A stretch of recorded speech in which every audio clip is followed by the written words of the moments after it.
So ಈ ಕನ್ನಡ ಸಂಘ, ಕರ್ನಾಟಕ ಸಂಘ, ಕರ್ನಾಟಕ ದುಬೈ ಸಂಘ ಕನ್ನಡ ಪಾಠಶಾಲೆ ಕೊಡ್ತಾ ಇರೋ ಕಾಂಟ್ರಿಬ್ಯೂಷನ್ ಬಗ್ಗೆ ಹೇಳಿದ್ರಿ. ಆದರೆ ಬೇಸಿಕಲಿ ಕರ್ನಾಟಕ ದುಬೈ ಸಂಘ ಏನೇನು ಕಾರ್ಯಕ್ರಮಗಳನ್ನು ಹಮ್ಮಿಕೊಳ್ಳುತ್ತೆ ವರ್ಷದಲ್ಲಿ, ಎಲ್ಲರನ್ನು ಒಗ್ಗೂಡಿಸೋದಕ್ಕಾಗಲಿ ಅಥವಾ ಮತ್ತೊಂದು ಮಗದೊಂದಕ್ಕೆ? ಖಂಡಿತ. ಕರ್ನಾಟಕ ಸಂಘ ದುಬೈ ಭಾಳ 1985ರಲ್ಲಿ ಶಾಮಣ್ಣವರು ಎಸ್ಟಾಬ್ಲಿಷ್ ಮಾಡೋಂಥ ಒಂದು ಸಂಘಟನೆ. ಅದರಲ್ಲಿ ಭಾಳಷ್ಟು ಜನ ದಿಗ್ಗಜರು ಪ್ರೆಸಿಡೆಂಟ್ಗಳಾಗಿ ತಮ್ಮ ಸೇವೆ ಸಲ್ಲಿಸಿದ್ದಾರೆ. ಸೈಯದ್ ಖಲೀಲ್ ಅವರು ಇರ್ಬೋದು, BR ಶೆಟ್ರ್ ಇರ್ಬೋದು, CR ಶೆಟ್ರು. ಸೊ ಇವರೆಲ್ಲ ಸೇರಿ ಮಾಡುವಂಥ ಒಂದು ಸಂಘಟನೆ. ಸೊ ಆ ಸಂಘಟನೆಯಲ್ಲಿ ನಾನು ಇವಾಗ ಪ್ರಸ್ತುತ ಅಧ್ಯಕ್ಷ 3ನೇ ವರ್ಷದಲ್ಲಿ. ಸೊ ಇನ್ನೊಂದು ವರ್ಷ ನನ್ನ ಟರ್ಮ್ ಇದೆ. ಸೊ 2ನೇ ಸತಿ ರಿಎಲೆಕ್ಟ್ ಆಗಿದ್ದೇನೆ, ಮಾಡ್ತಾಯಿದ್ದೀವಿ. ಇದೇನು ಮಾಡ್ತಾಯಿದ್ದೀವಿ ನಾವು, ಬೇಸಿಕ್ಲಿ ನಮ್ಮ ಇಂಟೆನ್ಷನ್ನು ಕಾರ್ಯಕ್ರಮಗಳು ಮಾಡೋದಲ್ಲ. ಅಲ್ಲಿ ಬಂದಿರೋ ಒಬ್ಬ ಕನ್ನಡಿಗ ನಾನು ಅಪರಿಚಿತ, ಇಲ್ಲಿ ನನಗೆ ಯಾರೂ ಇಲ್ಲ ಅನ್ನೋ ಭಾವನೆ ಬರಬಾರ್ದು. ಯಾಕೆಂದರೆ ಅಲ್ಲಿ ಭಾಳಷ್ಟು ಸಮಸ್ಯೆಗಳಿಗೆ ಒಳಗಾಗ್ತಾರೆ ಬಂದ ಜನ. ಆರೋಗ್ಯ ಸಮಸ್ಯೆ ಇರ್ಬೋದು, ಕೆಲವು ಸತಿ ಇನ್ಶೂರೆನ್ಸ್ ಇರಲ್ಲ ಅಥವಾ ಇನ್ಶೂರೆನ್ಸ್ ಕವರ್ ಮಾಡೋಕ್ಕಾಗಿರಲ್ಲ. ಒಬ್ರು ಯಾರೋ ಬಂದು ಅವರು ವಿಸಿಟಲ್ಲಿರೋ ಇನ್ಶೂರೆನ್ಸ್ ಭಾಳ ಕಮ್ಮಿ ಕವರ್ ಮಾಡುತ್ತೆ. ಅವ್ರಿಗೇನೋ ಒಂದು ಹೃದಯಾಘಾತ ಆದಾಗ ಅವರು ಆಸ್ಪತ್ರೆಗೆ ಸೇರಿದರು, ಅವ್ರಿಗೆ ಗೊತ್ತಿಲ್ಲ ಏನು ಮಾಡಬೇಕು ಅಂಥೇಳಿ. ನಮ್ಮ ಕರ್ನಾಟಕ ಸಂಘದಲ್ಲಿ ಹೆಲ್ತ್ ರಿಲೇಟೆಡ್ ನೋಡ್ಕೊಳ್ಳೋದಕ್ಕೋಸ್ಕರನೇ ಒಂದು ಡಿವಿಷನ್ ಮಾಡಿದ್ವಿ. ಅದರಲ್ಲಿ ಶ್ವೇತಾ ಜಾಧವ್ ಅಂತಿದ್ದಾರೆ, ಇದೇ ತಡ್ಡೂರ್ ಅಂತಿದ್ದಾರೆ. ಅವರೆಲ್ಲರೂ ಕೂಡ ಸಿದ್ಧಲಿಂಗೇಶ್ ಬಿಹಾರ್ ಎಲ್ಲರಿಗೆ ಹೋಗ್ತಾರೆ, ಅಟೆಂಡ್ ಮಾಡ್ತಾರೆ. ಅವರಿಗೆ ಸರ್ಕಾರದಲ್ಲಿ ಏನು ಸಿಗ್ಬೋದಲ್ಲ ವ್ಯವಸ್ಥೆಗಳನ್ನು ಅಥವಾ ರಿಯಾಯಿತಿಯನ್ನು ಮಾಡಿಸ್ಕೊಡ್ತಾರೆ. ಒಬ್ಬ ಬಂದು ತೀರ್ಕೊಂಡು ಹೋಗ್ಬಿಟ್ರು ಮೊನ್ನೆ ದುಬೈನಲ್ಲಿದ್ದಾಗ. ಅವರ ಶವ ಕಳಿಸೋದಕ್ಕೆ ಯಾರೂ ಇಲ್ಲ. ಅದಕ್ಕೇನು ಮಾಡಬೇಕು? ಪಾಪ ಎಲ್ಲ ಬಡವರು ಇರ್ತಾರೆ, ಅವರು ಕಂಪ್ನಿಗಳಿಗೆ ಕೆಪಾಸಿಟಿ ಇರೋದಿಲ್ಲ, ಕೆಲವರು ರಿಜೆಕ್ಟ್ ಮಾಡ್ತಾರೆ. ಅಂಥ ಟೈಮಲ್ಲಿ ನಾವು ಅದನ್ನು ರೈಟ್ಸ್ ಮಾಡಬೇಕಾಗತ್ತೆ. ಅದಕ್ಕೋಸ್ಕರ ನಮ್ಮ ಸಂಘದಿಂದನೇ ನಾವು ಹಣ ಹಾಕಿ ಆ ಶವನ ಕಳಿಸುವಂಥ ವ್ಯವಸ್ಥೆನೂ ಮಾಡಿದ್ದೀವಿ. ಅದರಲ್ಲಿ ಕಾನ್ಸುಲೇಟ್ ಜನರಲ್ ಕೂಡ ಹೆಲ್ಪ್ ಮಾಡುತ್ತೆ. ಕೇಂದ್ರ ಸರ್ಕಾರ ಇದನ್ನು ಭಾಳ ಸೀರಿಯಸ್ಸಾಗಿ ತೊಗೊಂಡಿದೆ. ಒಬ್ಬ ಅನಿವಾಸಿ ಭಾರತೀಯ ಅಲ್ಲಿ ಅನಾಥ ಆಗಬಾರ್ದು ಅನ್ನೋದಿದೆ. ಹಂಗಾಗಿ ಫಂಡ್ ಮಾಡ್ತಾರೆ. ಸೊ ಕರ್ಕೊಂಡು ಹೋಗೋಕ್ಕೆ ಎಲ್ಲ ವ್ಯವಸ್ಥೆನೂ ಕೊಡ್ತಾರೆ. ಈ ರೀತಿಯಾದಂಥ ವ್ಯವಸ್ಥೆಯನ್ನು ನಾವು ಮುಂಚೂಣಿಯಲ್ಲಿ ಇದ್ಕೊಂಡು ಮಾಡ್ತೀವಿ. ಕೆಲವರು ವಿಸಿಟಲ್ಲಿ ಬಂದಿರ್ತಾರೆ, ಕೆಲಸ ಹುಡುಕ್ತಿರ್ತಾರೆ, ಏನೋ ಪ್ರಾಬ್ಲಮಲ್ಲಿ ಸಿಗಾಕೊಂಡಿರ್ತಾರೆ, ಅವರನ್ನು ಪೊಲೀಸಿಗೆ ಕರ್ಕೊಂಡು ಹೋಗ್ತಾರೆ. ಅವ್ರಿಗೆ ಯಾರೂ ಇರೋದಿಲ್ಲ ಟ್ರೇಸ್ ಮಾಡೋದಕ್ಕಾಗಲಿ. ಇಲ್ಲಿಂದ ಫೋನ್ ಬರುತ್ತೆ, ಸರ್ ನನ್ನ ಮಗ ಹಿಂಗೆ ಬಂದುಬಿಟ್ಟಿದ್ದಾನೆ, ಅವನಿಗೆ ಪೊಲೀಸ್ ಕರ್ಕೊಂಡು ಹೋಗಿದ್ದಾರೆ, ಏನಾಗಿದೆ ಗೊತ್ತಿಲ್ಲ. ಸೊ ಅಂಥ ವಿಚಾರದಲ್ಲಿ ನಾವು ಹೋಗಿ ಯಾವ ಪೊಲೀಸಲ್ಲಿದ್ದಾನೆ, ಏನು ತಪ್ಪಿಗೆ ಸಿಗಾಕೊಂಡಿದ್ದಾರೆ ಮಾತಾಡಿಸಿ ಅದನ್ನು ಎಕ್ಸ್ಪ್ಲೈನ್ ಮಾಡಿ ಅವ್ನು ಹೊರಗೆ ಕರೋವಂಥ ಕೆಲಸನೂ ಮಾಡಿದ್ವಿ. ಮೊನ್ನೆ ರೀಸೆಂಟಾಗಿ ಒಬ್ಬ ದಾವಣಗೆರೆಯಿಂದ ಒಬ್ಬ ಹುಡುಗ ಅವನ್ನ ಮಾಡಿಸಿ ಕಳಿಸಿದ್ದಾಯಿತು.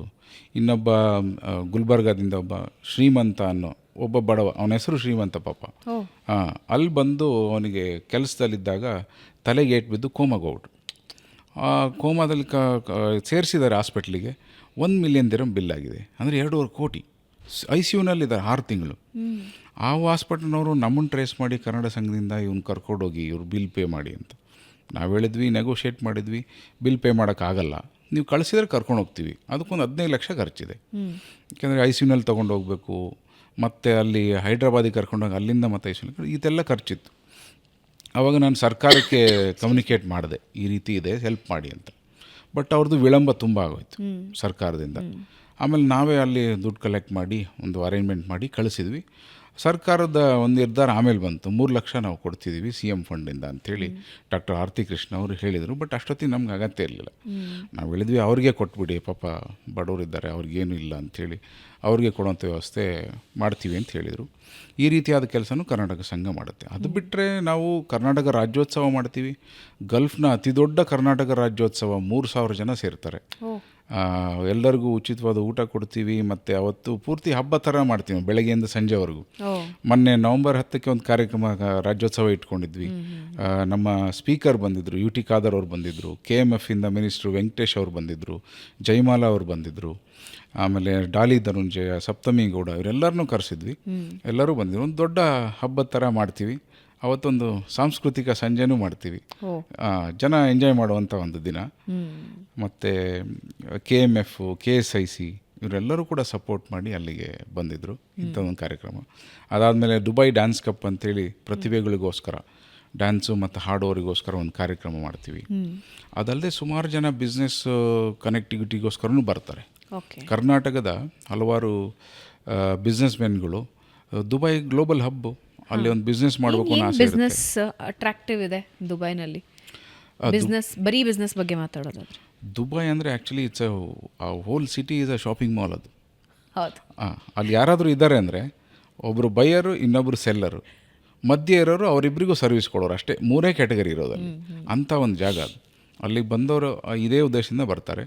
ಭಾಳಷ್ಟು ಆಪರ್ಚುನಿಟಿ ಇದೆ. ಇಟ್ಸ್ ಎಕ್ಸ್ಪೋರ್ಟಿಂಗ್ ಹಬ್ ಅದು. ನೀವು ಅಲ್ಲಿಂದ ತರಿಸಿ ಮಿಡ್ಲ್ ಈಸ್ಟ್ ಎಲ್ಲ ಕಂಟ್ರಿಗಳಿಗೂ ಡಿಸ್ಟ್ರಿಬ್ಯೂಷನ್ ಆಗುತ್ತೆ, ಆಫ್ರಿಕನ್ ಕಂಟ್ರಿಗಳಿಗೆ ಡಿಸ್ಟ್ರಿಬ್ಯೂಷನ್ ಆಗುತ್ತೆ.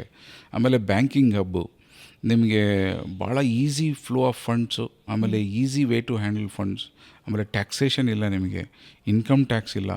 ಸೊ ಭಾಳ ಈಸಿ ಮಾಡಿದ್ದಾರೆ. ಈಸಿ ಬಿಸ್ನೆಸ್ ಮಾಡೋದು ದುಬೈನಲ್ಲಿ ಇದ್ದಷ್ಟು ಈಸಿ ಬೇರೆ ಎಲ್ಲೂ ಇಲ್ಲ ಅಂದ್ಕೊಳ್ತೀನಿ ನಾನು. ಸೊ ಓನ್ಲಿ ಇನ್ಕಮ್ ಟ್ಯಾಕ್ಸ್ ಅಲ್ಲ, ಬಿಸ್ನೆಸ್ಗಳಿಗೂ ಟ್ಯಾಕ್ಸ್ ಇಲ್ವಾ?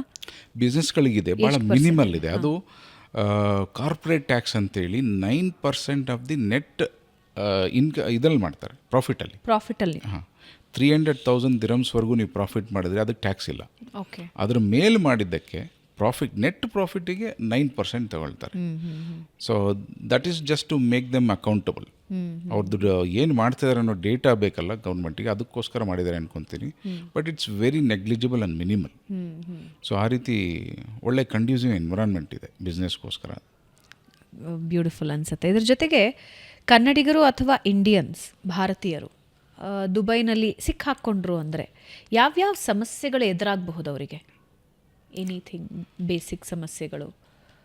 ಈಗ ಹೆಲ್ತ್ ಬಗ್ಗೆ ಹೇಳ್ತಾ ಇದ್ರಿ, ಅದನ್ನು ಹೊರತುಪಡಿಸಿ ಎದುರಾಗಬಹುದಾದ ಸಮಸ್ಯೆಗಳೇನು? ಈಗ ಒಂಟಿಯಾಗಿ ಹೋಗಿದ್ದಾರೆ, ಒಂಟಿ ಜೀವನ ನಡೆಸ್ತಾ ಇದ್ದಾರೆ, ಅವರು ಯಾವ ರೀತಿ ಕೇರ್ಫುಲ್ ಇರಬೇಕು? ಏನೇನು ಸಮಸ್ಯೆಗಳು ಆಗಬಹುದು? ಸಮಸ್ಯೆಗಳು ಭಾಳ ಕಮ್ಮಿ ಆಗುವಂಥ ದೇಶ ಅಂತ ಹೇಳ್ತೀನಿ ನಾನು. ಆ್ಯಕ್ಚುಲಿ ನಾವು ಸರಿ ಇದ್ದರೆ ನಮ್ಗೆ ಯಾವ ಸಮಸ್ಯೆ ಬರೋಲ್ಲ ಅಲ್ಲಿ, ಮೊದಲನೇದಾಗಿ. ಆಮೇಲೆ ನಮ್ಮ ಭಾಷೆ ಸರಿ ಇರಬೇಕು, ನಮ್ಮ ನೋಟ ಸರಿ ಇರಬೇಕು, ನಮ್ಮ ಆಲೋಚನೆ ಸರಿ ಇರಬೇಕು. ಭಾಷೆ ಅಂದರೆ ಅಲ್ಲಿ ಕೆಟ್ಟ ಭಾಷೆ ಉಪಯೋಗಿಸೋಂಗಿಲ್ಲ, ಸೊ ಯಾರಿಗೂ ಕೇಳಿಸೋಂಗಿಲ್ಲ. ಅದು ಅರ್ಥ ಆದರೆ ಪ್ರಾಬ್ಲಮ್ ಆಗುತ್ತೆ. ಅಂದರೆ ಇಬ್ಬರು ಕೂತು ಮಾತಾಡೋಂಗೂ ಇಲ್ಲ. ಮಾತಾಡ್ಬೋದು, ಆದರೆ ಇನ್ನೊಬ್ಬರಿಗೆ ನೀವು ಬೈಯೋ ಆಗಿಲ್ಲ. ಓಕೆ. ಅವಾಚ್ಯ ಶಬ್ದಗಳು ಬಳಸೋ ಹಾಗಿಲ್ಲ. ಅದು ಅಫೆನ್ಸಿವ್ ಆಗುತ್ತೆ ಅಲ್ಲಿ. ಸೊ ಅದು ಒಂದಿದೆ. ಆಮೇಲೆ ನಮ್ಮ ಯೋಚನೆ ಅಂದರೆ ಇವನು ಸರಿ ಇದ್ದಾನೆ, ಇವನು ಸರಿ ಇಲ್ಲ, ಇವನು ಈ ಜಾತಿ, ಇವನು ಈ ಧರ್ಮ, ಅದನ್ನು ಮಾಡೋಂಗಿಲ್ಲ. ಸೊ ಅದೇನಿದ್ರು ನಿಮ್ಮ ಮನಸ್ಸಿಗೆ ಸೀಮಿತ ಅರ್ಥ ಹೊರತು ಹೊರಗಡೆ ಅದನ್ನು ತರೋಂಗಿಲ್ಲ, ಅದನ್ನ ಪ್ರಾಕ್ಟೀಸ್ ಕೂಡ ಮಾಡೋಂಗಿಲ್ಲ, ಈ ರೀತಿ. ಅದಲ್ಲದೆ ಹೆಲ್ತ್ ವೈಸ್ ನೋಡಿದರೆ ಒಳ್ಳೆ ಬೆಸ್ಟ್ ಹೆಲ್ತ್ ಸಿಸ್ಟಮ್ ಇದೆ. ನಾವೊಂದು ಇನ್ಶೂರೆನ್ಸ್ ಇಟ್ಕೋಬೇಕಲ್ಲಿ. ಇನ್ಶೂರೆನ್ಸ್ ಇಲ್ಲದೆ ಹೋದರೆ ಸಮಸ್ಯೆ ಯಾವಾಗ ಬೇಕಾದ್ರೂ ಆಗ್ಬೋದು. ದುಬಾರಿನಾ ಇನ್ಶೂರೆನ್ಸ್? ಭಾಳ ದುಬಾರಿ ಇದೆ. ಇನ್ಶೂರೆನ್ಸ್ ದುಬಾರಿ ಇಲ್ಲ. ಇನ್ಶೂರೆನ್ಸ್ ಇಲ್ಲದೆ ಹಾಸ್ಪಿಟ್ಲಿಗೆ ಹೋದರೆ ನಿಮಗೊಂದು ನೆಗಟಿವ್ ಬಂದರೆ 10,000 ಖರ್ಚಾಗುತ್ತೆ ಇಂಡಿಯನ್ ರುಪೀಸ್ ಲೆಕ್ಕಕ್ಕೆ. ಡಾಕ್ಟರ್ ನಿಮ್ಮ ಟಚ್ ಮಾಡಿದರೆ, ಮೆಡಿಸಿನ್ಸ್, ಆಮೇಲೆ ಆಪ್ರೇಷನ್ಸ್ ಎಲ್ಲ ಇದ್ದರೆ ಲಕ್ಷಗಟ್ಟಲೆ ಹೋಗುತ್ತೆ. ಇಲ್ಲಿಂದ ಬಂದವ್ರು ಭಾಳಷ್ಟು ಜನಕ್ಕೆ ನಾವು ಅದನ್ನೇ ಹೇಳೋದು, ವಿಸಿಟಿಗೆ ಬಂದರೂ ಕೂಡ ಅಲ್ಲೊಂದು ಇನ್ಶೂರೆನ್ಸ್ ಅಂತ ಇರುತ್ತೆ, ಅದನ್ನು ತೊಗೊಂಡು ಬರಬೇಕು. 20-50 ದಿರಮೇನೋ ಆಗುತ್ತೆ, ಅಂದರೆ 1,000 ಚಿಲ್ಲರೆ ಆಗುತ್ತೆ. ಬಟ್ ಬೇಸಿಕ್ ಇನ್ಶೂರೆನ್ಸ್ ಕವರ್ ಮಾಡುತ್ತೆ. ಸೊ ಅದನ್ನು ಇನ್ಶೂರೆನ್ಸ್ ಇಟ್ಕೊಂಡ್ರೆ ಹೆಲ್ತ್ ವೈಸ್ ಏನೂ ಪ್ರಾಬ್ಲಮ್ ಇಲ್ಲ. ಸೊ ನಾವು ಸರಿಗಿದ್ರೆ ದೇಶದಲ್ಲಿ ಏನೂ ತೊಂದರೆ ಇಲ್ಲ, ಆ್ಯಕ್ಚುಲಿ ಆರಾಮಾಗಿ ಹೋಗುತ್ತೆ. ಹೌದು, ಲೀಗಲ್ ಸಿಸ್ಟಮ್ ಕೂಡ ಭಾಳ ಚೆನ್ನಾಗಿದೆ, ಪೊಲೀಸ್ ಕೂಡ ಭಾಳ ಫ್ರೆಂಡ್ಲಿ. ಸೊ ಅವ್ರು ನೋಡಿದ್ರೆ ನೀವು ಹೆದರ್ಕೊಳ್ಳೋ ಅಗತ್ಯ ಇಲ್ಲ. ನೀವು ಪೊಲೀಸ್ ಕಾಣಲ್ಲ ಫಸ್ಟ್ ಆಫ್ ಆಲ್ ದುಬೈನಲ್ಲಿ ಹೋದರೆ. ನಿಮ್ಮ ಸಮಸ್ಯೆ ಇದ್ದಾಗ ಮಾತ್ರ ಬರ್ತಾರೆ. ಸೊ ಹೆಲ್ಪ್ಫುಲ್ ಇರ್ತಾರೆ, ಅವ್ರಿಗೆ ಎದುರುವಂಥ ಅಗತ್ಯ ಇಲ್ಲ. ಆಮೇಲೆ ಲಂಚ ಅನ್ನೋದು ಇಲ್ಲವೇ ಇಲ್ಲ, ಲಂಚ ಕೊಡೋಕ್ಕೂ ಆಗಲ್ಲ. ನೀವು ಕೊಟ್ಟರೆ ಒಳಗೆ ಹೋಗ್ತೀವಿ ನಾವು, ಕೇಳಂಗೂ ಇಲ್ಲ ಅವ್ರನ್ನ. ಆ ರೀತಿ ಫೈನ್ಗಳು ಬಹಳ ದುಬಾರಿ ಅಂತಲ್ಲ? ಹೌದು, ಫೈನ್ಗಳು ತುಂಬ ದುಬಾರಿ ಇದ್ದಾವೆ. ಅದರಿಂದನೇ ನಾವು ಈ ಪಾಲನೆ ಮಾಡ್ತಾರೆ. ಶಿಸ್ತು ಪಾಲನೆ ಯಾಕೆ ಆಗ್ತಿದೆ ಅಂದರೆ ಆ ಫೈನಿಂದ ಮತ್ತೇನಾದರೂ ಅದನ್ನು ಮೀರಿದರೆ ಸೀದಾ ದೇಶದಿಂದ ಹೊರಗೆ ಕಳಿಸ್ತಾರೆ, ಡಿಪೋರ್ಟ್ ಮಾಡ್ತಾರೆ, ಮತ್ತು ವಾಪಸ್ ಬರೋಂಗಿಲ್ಲ. ಈ ಹೆದರಿಕೆ ಇದೆ. ಎರಡೂ ಥರದ್ದಿದೆ, ಅಡ್ಮಿನಿಸ್ಟ್ರೇಟಿವ್ ಮತ್ತು ಫೈನಾನ್ಷಿಯಲ್ ಎರಡೂ ಹೆದರಿಕೆ ಇರೋದ್ರಿಂದ ಯಾರೂ ಅಲ್ಲಿ ತಪ್ಪು ಮಾಡೋದಕ್ಕೆ 100 ಸತಿ ಯೋಚನೆ ಮಾಡ್ತಾರೆ. ಓಕೆ.